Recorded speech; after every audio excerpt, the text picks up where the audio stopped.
Regarded as one of the finest Jedi Masters of his era, Ven Zallow's career came to a close with the sacking of Coruscant 3,653 years before the Battle of Yavin.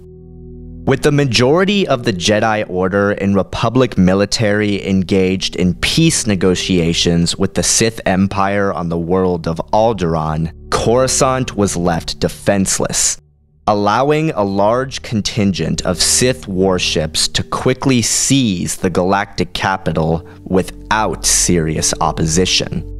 As a brigade of 50 Sith warriors led by Darth Malgus descended upon the Jedi Temple, Zallow rallied the remaining Jedi against the Sith invaders, personally slaying scores of Imperial soldiers and up to 6 Sith Lords before being confronted by Malgus himself. Waging a titanic lightsaber duel throughout the Jedi Temple, Ven Zallow was eventually defeated and cut down by Malgus, his death marking the Jedi Order's defeat and the Sith Empire's subjugation of the galactic capital. Surviving Order 66 and the rise of the Galactic Empire, Jedi Master Rahn went into hiding on the fringes of the Outer Rim. Recruited into the Almus Academy's secret network of surviving Jedi, Rahn would be the only one to survive the temple's destruction when Darth Vader tortured his comrade Helgad Ventor into falling to the dark side and revealing its location. Troubled by his friends' fall to the dark, Rahn made a daring journey to the swamp world of Dagobah and apprenticed himself to the exiled Jedi Grandmaster Yoda, who eventually charged him with the duty of locating the mythical Valley of the Jedi. Over the course of his mission, Rahn would come into contact with the rebel agent Morgan Katarn, who had inadvertently discovered the valley's location. Swearing him to secrecy, Rahn gave Morgan his original Jedi lightsaber and urged him to pass down the location of the valley and the weapon itself to his own son, Kyle Katarn. In 5 ABY, Rahn was captured by Jarek, a powerful dark Jedi who sought the valley's location. Using his powers to forcibly rip information from the Jedi Master's mind, Jarek learned of Morgan Katarn and ordered Rahn's execution. Resigning himself to stopping the Inquisitor before he could use the Valley's power for unspeakable purposes, Q seized Yun's lightsaber and attacked Jarek. Although weakened by his capture's torture, Rahn managed to successfully defeat 6 of Jarek's Dark Jedi elite and even pushed the Inquisitor himself onto his back foot before being brought to heel by a blast of Force destruction. Unable to defend himself, the Jedi Master was forced to watch helplessly as Jarek delivered the killing blow. Transcending the physical plane as a Force spirit, Rahn would return periodically to guide Kyle Katarn during his training as a Jedi Knight.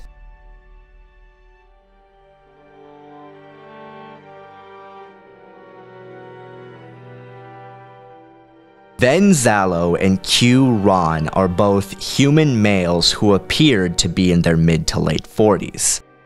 As with all Jedi, they are at the height of physical fitness, possessing the advanced speed, strength, and dexterity common among all masters of their caliber.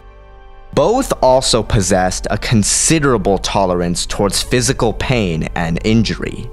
Zallow recovering almost immediately after being slammed through a mountain of rubble by Darth Malgus' Force push, and Rahn remaining fit enough to wage a close-quarters lightsaber duel with up to 6 Dark Jedi after suffering through an extended torture session carried out by Jarek himself. Given that neither Jedi Master boasts any significant physical advantages or crippling weaknesses over the other, no edge shall be awarded for physical attributes or enhancements.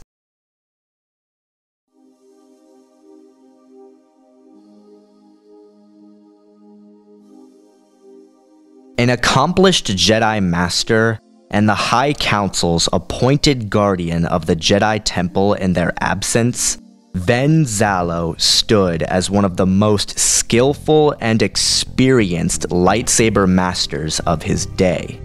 During the sacking of Coruscant, he personally slew at least 6 of the 50 Sith warriors that were sent to attack the Jedi Temple, as well as slews of Sith troopers and Imperial commandos.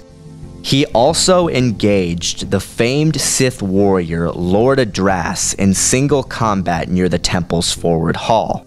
And though the timely intervention of Adras's longtime rival Darth Malgus prevented the Jedi Master from finishing him off, Ven still prevailed.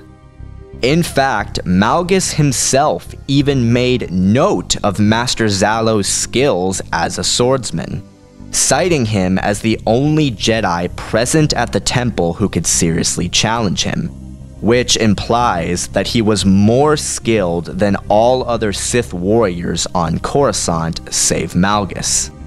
While he ultimately lost his bout with the hulking Sith Lord, Ven managed to hold out for a lengthy period of time, easily pressuring Darth Malgus harder than any of his past opponents had ever done, and was only really defeated when Malgus tricked him into exposing his abdomen by feigning weakness after he had been struck in the face.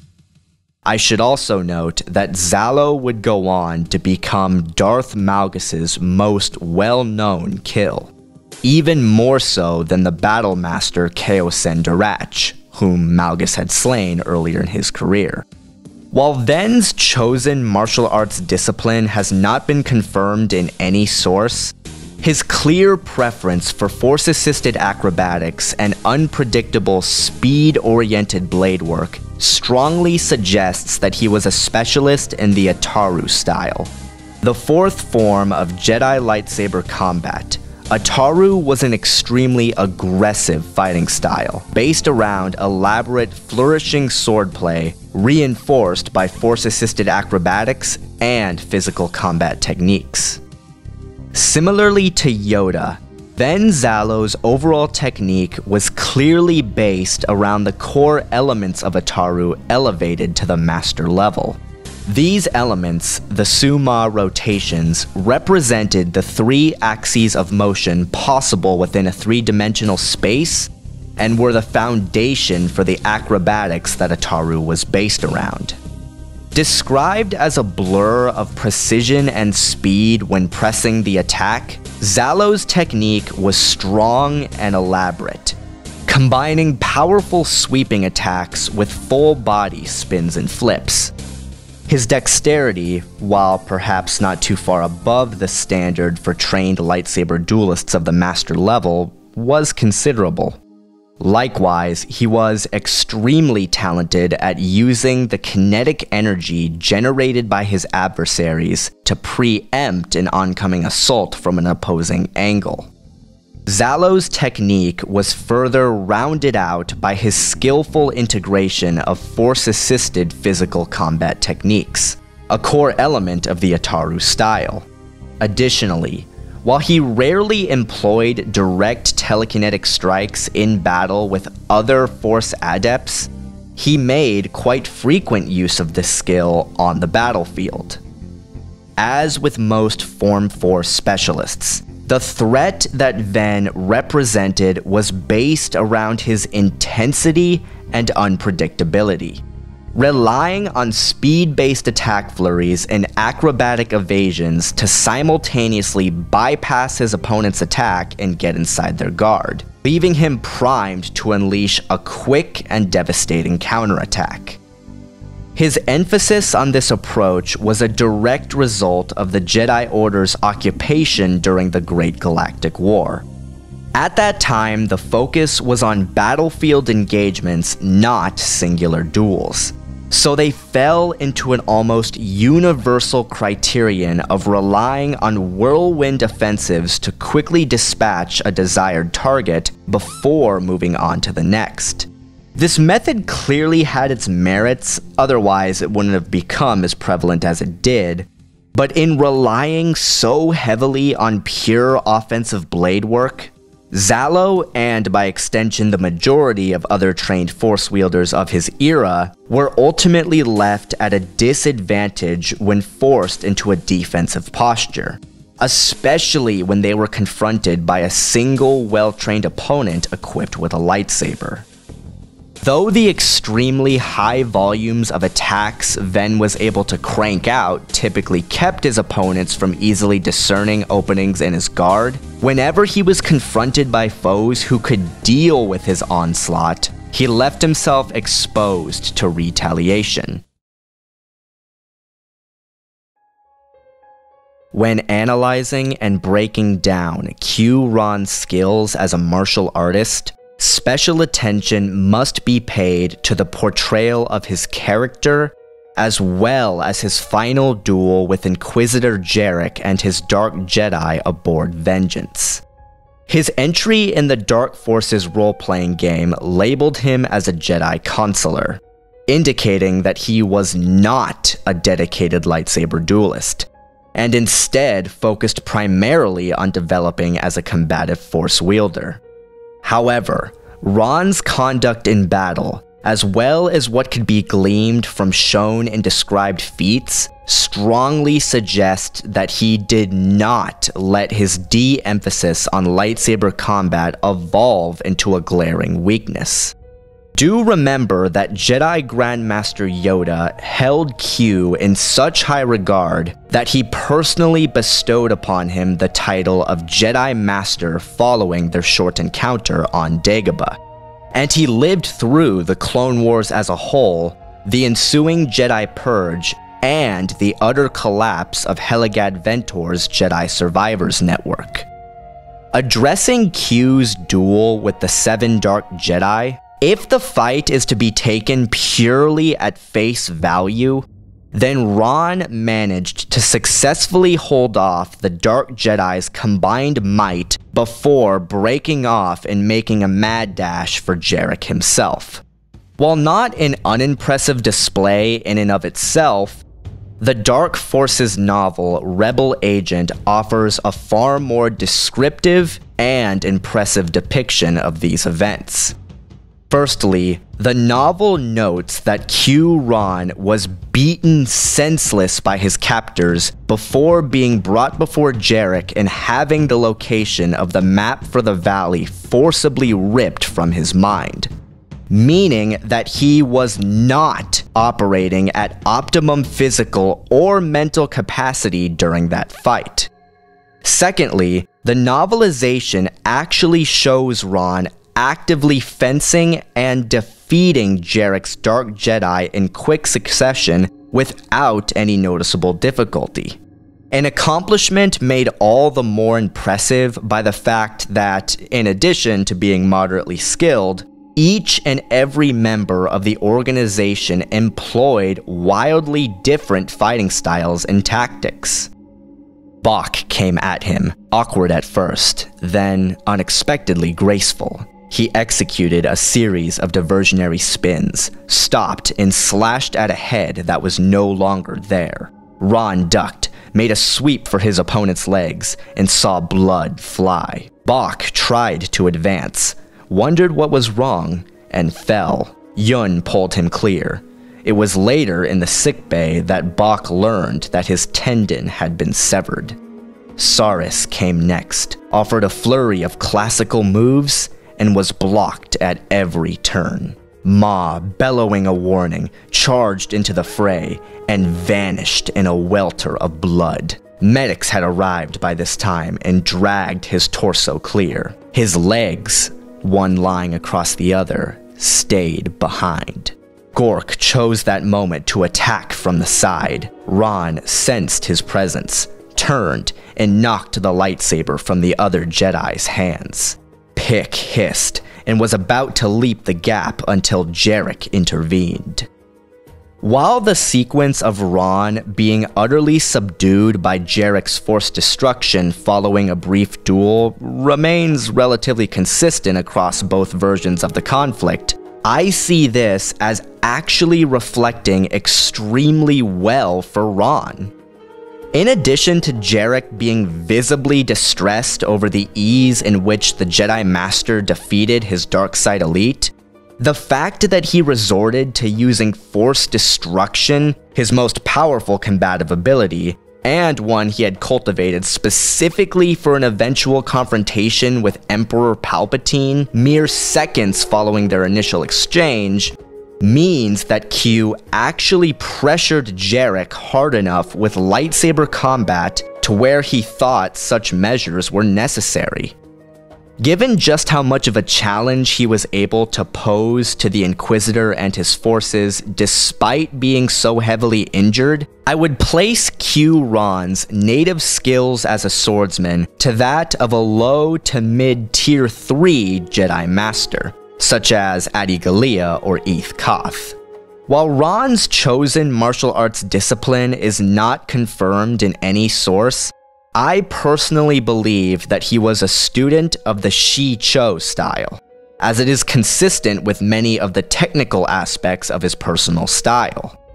The first lightsaber form developed, Shi Cho was the tutorial style of the Jedi Order, emphasizing simplistic blade work and disciplines.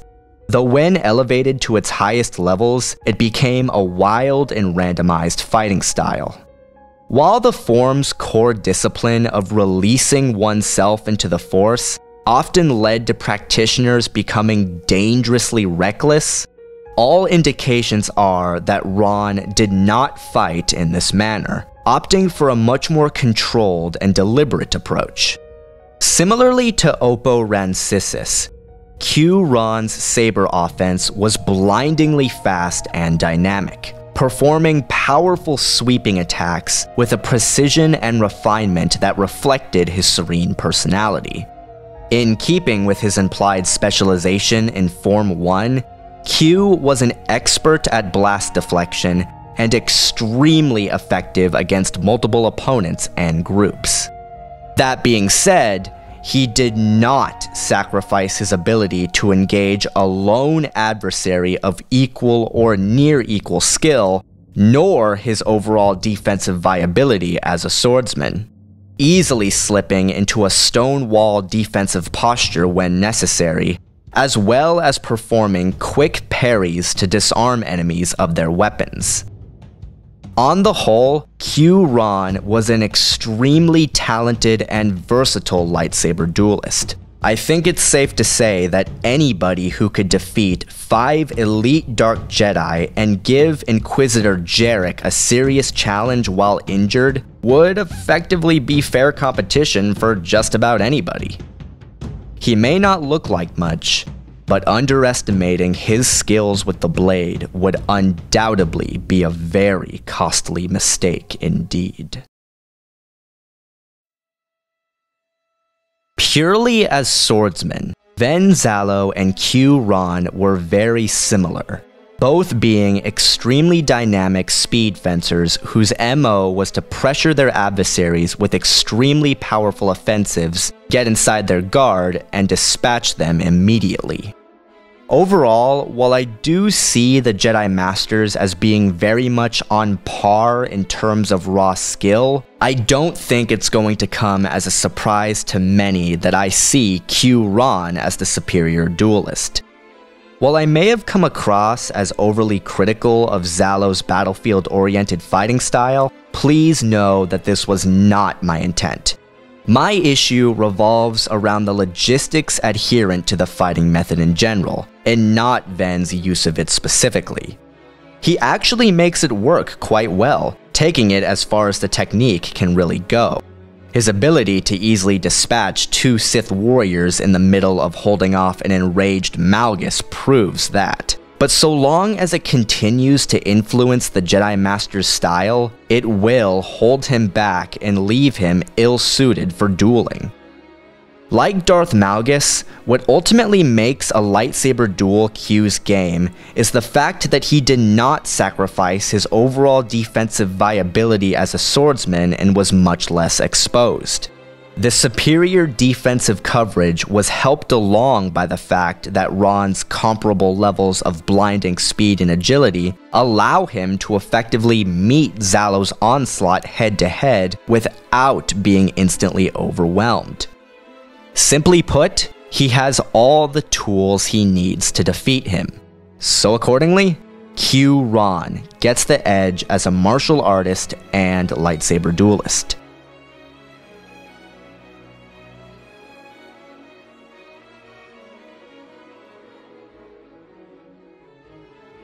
Throughout various sources, be they the Old Republic novel Deceived or the official SWTOR encyclopedia, Ven Zallow is consistently described as a powerful Jedi Master. During his initial march into the Jedi Temple, Darth Malgus described his and Zallow's Force auras as pressing against each other so tightly that they actually started to distort from their usual wavelengths, signifying that Ven's overall strength in the Force must have been at least on par with Malgus's at that point in his career. While not as overtly destructive or creative and fluid in his use of his powers as many of his contemporaries, Ven's demonstrated capabilities show him to be a capable combative Force wielder in his own right, taking the basic Force techniques common to all Jedi and elevating them to the Master level. Addressing Zallow's personal application of physical augmentation, the nature of his fighting style made the empowerment of speed and agility a priority for him, allowing him to fight as a blindingly fast offensive dervish. Additionally, he appeared to possess an advanced level of aptitude with enhancing his physical resiliency. Subjected to a powerful Force blast by Darth Malgus that slammed him into a large pile of stone, he recovered almost immediately and continued to wage a titanic lightsaber duel with the Sith warrior, seemingly none the worse for wear. Ven's skills with telekinesis were straightforward but significant. While his only display of TK in a visual medium was when he incapacitated the Imperial agent Alima Daru with a basic push, the novel Deceived also describes a sequence wherein Zallow unleashes a powerful blast of energy at the Sith warrior Lord Adras that sent him skidding on his backside across the Jedi Temple's main hall, in effect showcasing the Jedi Master's ability to overcome the Force shields of powerful adepts. His own Force barriers have also proven effective against all but the most powerful. While Ven has never been depicted utilizing the Jedi mind trick, given that it was such a standard in Jedi training, and how his former apprentice, Aaron Lanier, displayed total mastery of the ability, there is little to no doubt that Zallow was capable of influencing the minds of weak-willed subjects to do his bidding when necessary.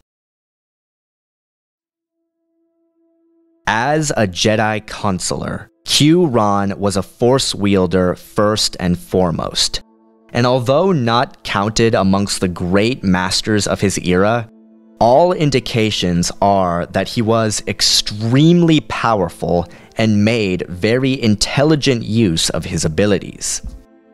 Like Ven Zallow and Darth Malgus, Rahn's light side aura was described as clashing and distorting the flow of the dark energies Inquisitor Jarek projected, signifying that the two must have been at least comparable in terms of raw Force power.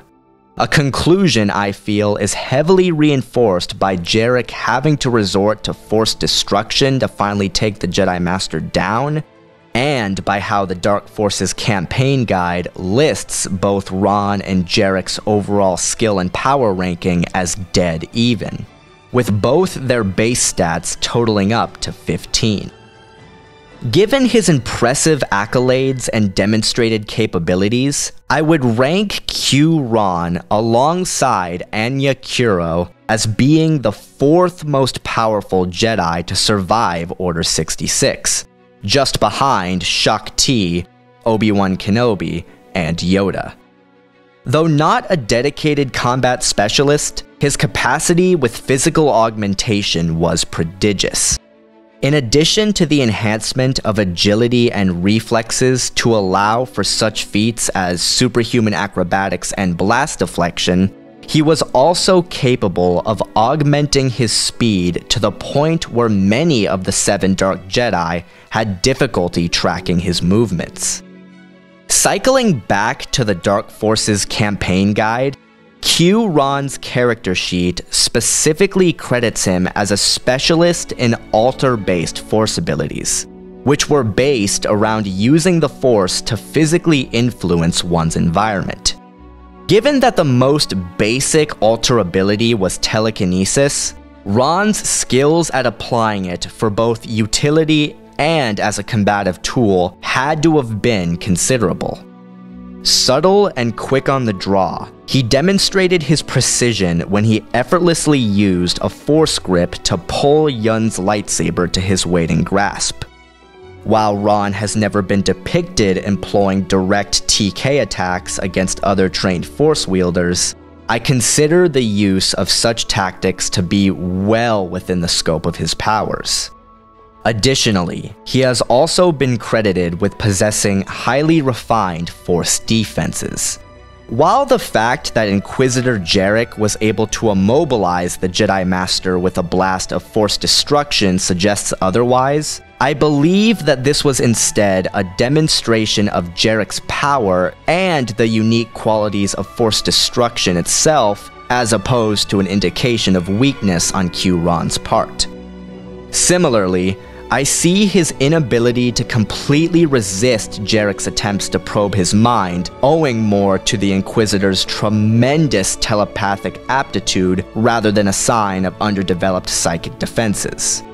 Most notable among Rahn's combative abilities, and quite possibly the epitome of his specialization in altar abilities, was his mastery of the obscure power known as Force Whirlwind, which allowed him to manipulate the air currents around a desired target to lift them off the ground and rapidly spin them around. Though not fatal in and of itself, it's easy to see how an enemy could be disabled by this. Arguably, Rahn's most notable power was his ability to transcend the physical plane as a force spirit, surviving his physical death and maintaining his individuality. While this ability obviously has no combative applications, it does speak volumes about the strength of the connection the Jedi Master has to the life force of the galaxy.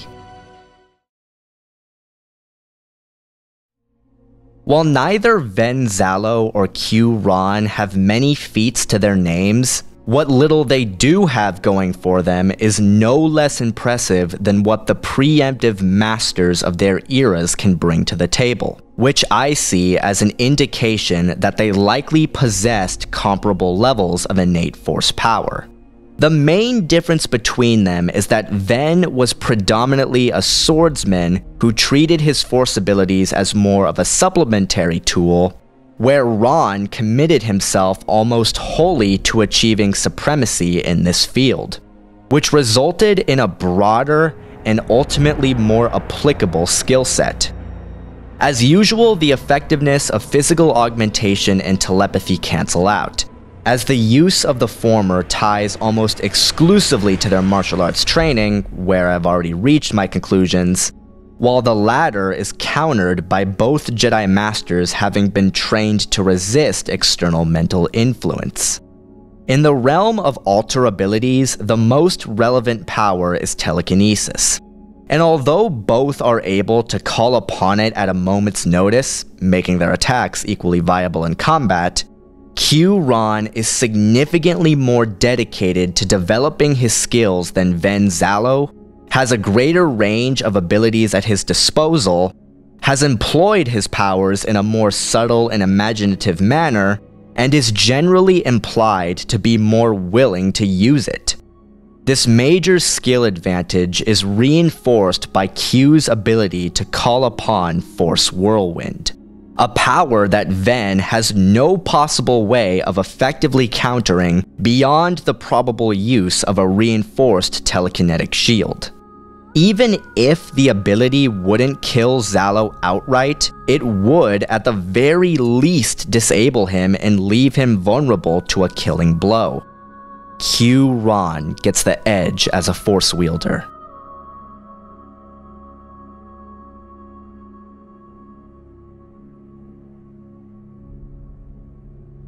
Both Ven Zallow and Rahn wielded standard-sized single-bladed lightsabers with green blades.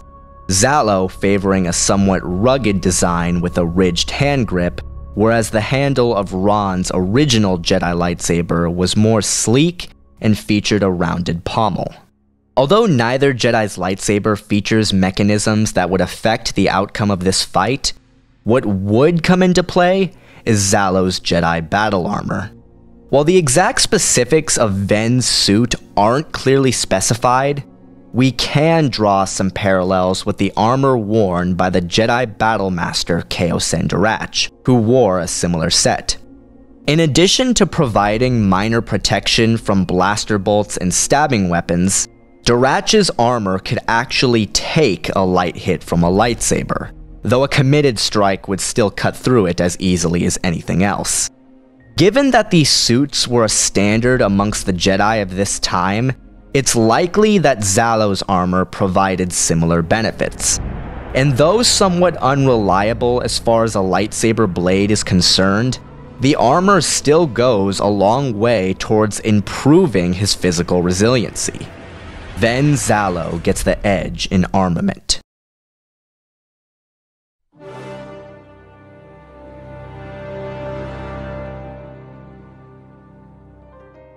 There are a great many thematic similarities between the stories of Ven Zallow and Rahn. Both were powerful Jedi Masters whose capabilities and attributes were recognized by the leaders of their order, and both managed to effectively engage the preemptive Darksiders of their respective eras and pressure them hard enough to where they had to rely on desperation tactics in order to keep from getting killed. But more than anything else, both were survivors whose skills carried them through some of the most horrific conflicts in galactic history before finally succumbing to an obstacle they could not overcome and leaving behind legacies in the form of students who would go on to play pivotal roles in the shaping of galactic events. However, despite this commonality, they developed along very different lines. As I've mentioned at several points in this video, Zallow's approach to combat was that of a battlefield dervish. Rather than trying to achieve victory through a superior application of skill and tactics, he instead channels his energies towards completely dominating his opponents. Engaging with a continuous barrage of lightsaber slashes and directed force-based attacks from all angles, and keeping the barrage going for as long as necessary to overload their defenses before moving on to his next target. While extremely effective against large gaggles of enemies, the problem is that this approach just isn't a viable option against an opponent like Rahn. Ven may have the stamina to handle a marathon lightsaber duel, but as with most dedicated Ataru specialists, the exaggerated moves facilitated by his style leaves him exposed to counterattack. And the scarcity of alternative force powers in his arsenal severely limits his potential avenues of attack. Like with Oppo Rancisis vs Kit Fisto, Rahn may not be as dedicated to physical combat as Ven Zallow, but the nature of his approach results in a much more balanced skill set, specializing in the simpler but more flexible Shicho style, and mastering an array of powerful combative abilities, both conventional and esoteric, ultimately attaining a comparable level of speed and offensive output without sacrificing his defensive viability as a lightsaber duelist, and a greater arsenal and a broader range of applications as a combative force wielder. However, while I do consider Zallow to be at a major disadvantage, he is not helpless, and his defeat is no guarantee. Their initial bout being a contest of equals, with no clear results one way or the other. The fact that Rahn reinforces his offensive output with a powerful lightsaber defense and a large variety of combative force abilities are major advantages over Ven, who has neither of these. But the limitations of these attributes must also be taken into account. As an instance where a dedicated speed fencer like Zallow successfully overcomes a more conservative fighter of equal skill like Rahn is not completely unprecedented within the Star Wars universe. Just as with their prospective engagements with Darth Malgus and Inquisitor Jarek, what we have here is a contest between two fighters who are comparable on almost every level, the most significant difference between them being their different focuses. But when all is said and done, the odds still favor Q Rahn. And the moment Ven Zallow inevitably overextended himself, Rahn would capitalize on the presented opening and cut him down. I declare Q Rahn the victor. Well guys, I hope you enjoyed this latest installment of Versus Series Season 6. As always, you are free to leave suggestions for future battles in the comment section below, and I'll see you guys later.